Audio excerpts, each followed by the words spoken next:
ചൂടുവാൻ ഈ ചിങ്കാര തിരുവോണമായി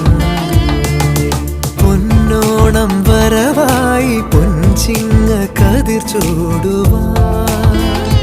ഈ ചിങ്കാര തിരുവോണമായി